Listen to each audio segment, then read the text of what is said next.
জীবনটা হলো এই ঝুলন্ত ব্রিজের মতো। এই ব্রিজটা যেমন আকাশের নিচে পানির উপরে ঝুলে আছে, ঠিক সেম ভাবে আমাদের জীবনটা মৃত্যু এবং জীবনের মাঝখানে ঝুলে থাকে। যে কোনো সময় আমরা বিদায় নেব পৃথিবী থেকে। আমি বলতে চাই যে ঝুলন্ত জীবনে সার্থকতাটা কোথায়?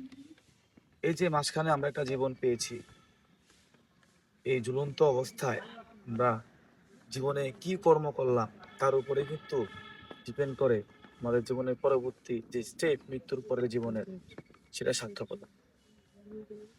এই জন্য এই দুনিয়াতে আমরা ঝুলন্ত অবস্থায় থেকে কারো ক্ষতি করা বা হিংসা করা, বিদ্বেষ করা বা কারো ক্ষতির কারণ হওয়াটা উচিত না। কারণ আমাদের জীবনটা আসলে স্থায়ী না, একটা ঝুলন্ত জীবন।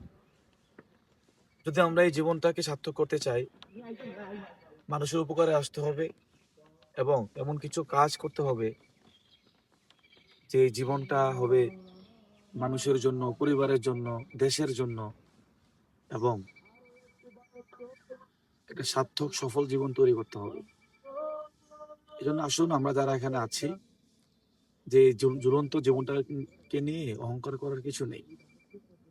যে কোনো সময় এই জীবনটা শেষ বিদায় ঘন্টা আসলে বেজে যাবে। এজন্যই টাকা পয়সার জন্য, অর্থের জন্য বা সম্পত্তির জন্য কারো ক্ষতির কারণ হবেন না। কারণ মনে রাখবেন, সম্পদ এবং এই পৃথিবী ঠিকই থেকে যাবে, শুধু আমি এবং আপনি আমরাই কিন্তু থাকবো না। আজকাল এই কম্পিটিশন দুনিয়াতে আমি দেখতে পাচ্ছি, প্রতিটি মুহূর্তে মানুষ মানুষের পিছনে লেগে আছে, মানুষের ক্ষতি করছে। ইভেন মানুষের ফেসবুক যে অ্যাকাউন্ট, অনেক সময় যে অ্যাকাউন্টটাও নষ্ট করে দিচ্ছে। চিন্তা করছেন যে কি পর্যায়ে আমরা চলে গেছি? আমরা ভুলেই গেছি যে আমাদের জীবনটা আসলে একেবারে একটা ঝুলন্ত অবস্থায় আছে।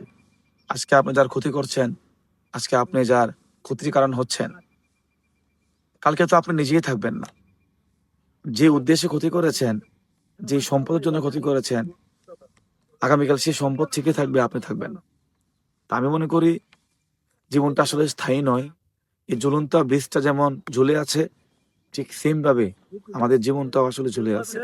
আমরা চাচ্ছি, স্পেশালি আমি ফিল করি যে এই জীবনের সার্থকতা তখনই হবে যখন আমরা কারো ক্ষতির কারণ না হব, বরং আমরা এমন ভাবে জীবনটাকে তৈরি করি, আমার জীবন থেকে আমার কথা, আমার ক্যারিয়ার, আমার টাকা পয়সা, আমার চিন্তা ভাবনা সবকিছু দিয়ে যাতে আমরা মানুষের পাশে দাঁড়াতে পারি। যদি না দাঁড়াতে পারি, অন্তত পক্ষে কারো ক্ষতি না করি, তাহলে এই ঝুলন্ত জীবনটা সার্থক হবে।